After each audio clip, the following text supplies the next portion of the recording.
Hello, everyone, and welcome back to the Let's Minute Talk podcast. I'm your host, Alan Robles Reyes. Whether you're listening late at night, taking a break, or simply looking for inspirations, I'm glad you're here. In today's episode, we're talking about a question many people ask before choosing a career path. What are the differences between the being freelancer and the being employee? We'll explore the realities of both, from flexibility and stability income, responsibilities, work-life balance, and career growth. Whether you're planning to become a freelancer, looking for a traditional job, or simply curious about both paths, this episode is for you. So, grab your favorite drink, get comfortable, and let's dive into tonight's conversations. So, let's begin.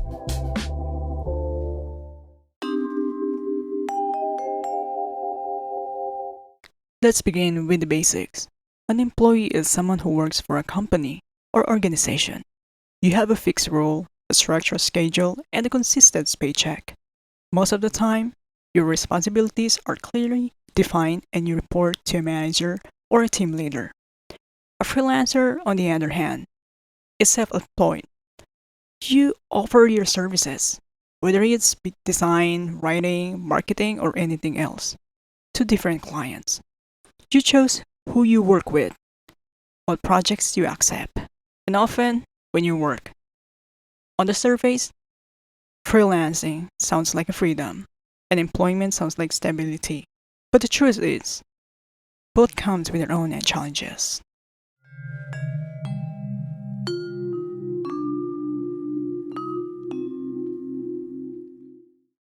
Let's talk about one of the biggest differences, stability versus freedom. As an employee, you usually have financial stability. You know that every month you will receive your salary. The sense of security can bring peace of mind, especially when you have responsibilities, bills, or a family to support. Freelancers don't always have that guarantee. There are months when projects are overflowing, and there are months when things are quiet. No clients, no income, just waiting, applying, and hoping. But in exchange for the uncertainty, freelancer gains something powerful like freedom.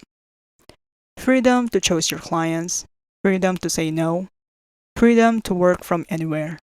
Even from your bed at around 2 a.m. or 3 a.m., maybe like 4 a.m. So the questions becomes, what matters more to you right now? Security or freedom?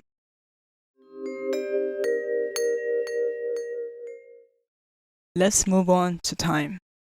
Employees usually follow a fixed schedule like 9 a.m. to 5 p.m., Monday to Friday. There's structure, there's routine. And honestly, for some people, that's a good thing. It creates discipline and balance. Freelancer, however, have flexible schedule. You can work in the morning or at midnight, or you can take breaks anytime, or work straight for hours. But here's the reality people don't always talk about. Flexible time doesn't mean less work. Sometimes freelancers work longer hours than employees, especially when deadlines are close or multiple clients need something at the same time. Freedom in time also means responsibility in managing it.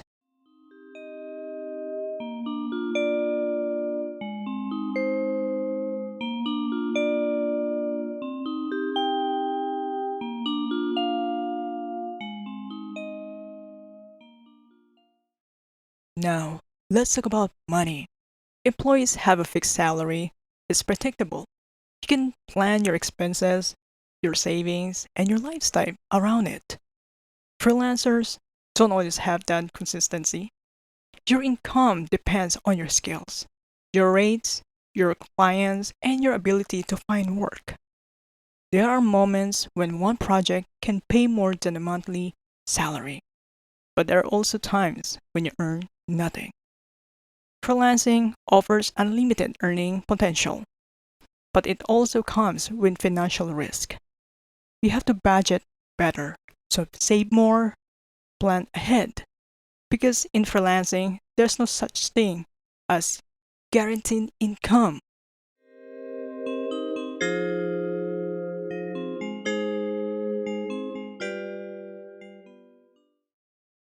Here is something a lot of people underestimate.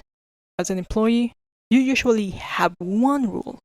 You're hired to do a specific job like designer, assistant, manager, and that's your main focus.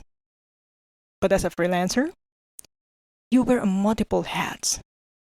You're not just a designer, you're also the marketer, the negotiator, the accountant, the customer service representative. You manage clients, deadlines, payments, and sometimes even conflicts.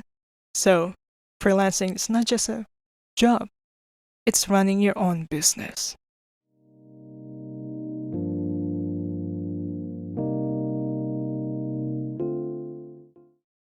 Employees often work in offices or structured environments. There's interaction with colleagues, team meetings, and a clear separation between work and personal life. What about the freelancers?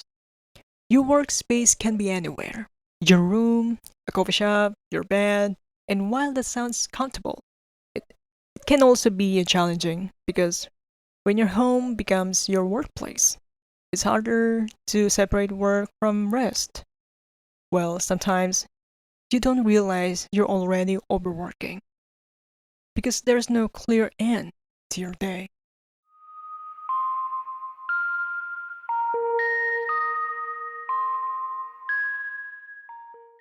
Let's be honest for a moment. Both freelancing and employee come with emotional challenges. Employees may feel burnout, pressure from management, or lack of growth, while freelancer may feel isolation, anxiety about income, or pressure to constantly find clients. As someone in the creative and freelance field, I have experienced the highs and lows.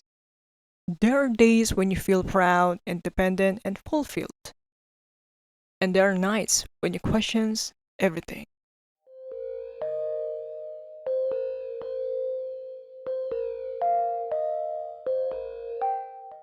So, which one is better, freelancer or employee? Well, the honest answer is neither is better. It depends on you, your personality, your priorities, your current situations, or anything else. If you value stability, structure, and consistent income, being an employee might be the right path. If you value freedom, creativity, and control over your time, freelancing might be for you. And here's something important to remember: you don't have to choose just one forever. Some people start as employee, then become freelancers.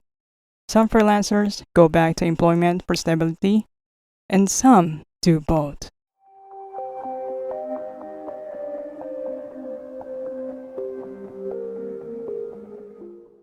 Whether you choose to be a freelancer or employee, remember that there is no better path, only the path that fits your goals, values, and season of life. Success isn't defined by your job title or where you work. It's defined by the impact you make, the growth you achieve, and the fulfillment you find in what you do. If these conversations resonated with you, feel free to share it with someone who might need it. So, keep learning, keep improving, and don't compare your journey to someone else. Every career comes with its own challenges and rewards. What matters most is the creating a life that brings you purpose and peace. So, thank you for spending your midnight with me. This is Alin Robles Reyes, and you've been listening to Let's Minute Talk podcast. Until our next conversations, take care of yourself, chase your dreams, and remember, sometimes the best answer comes in the quiet moments of the night.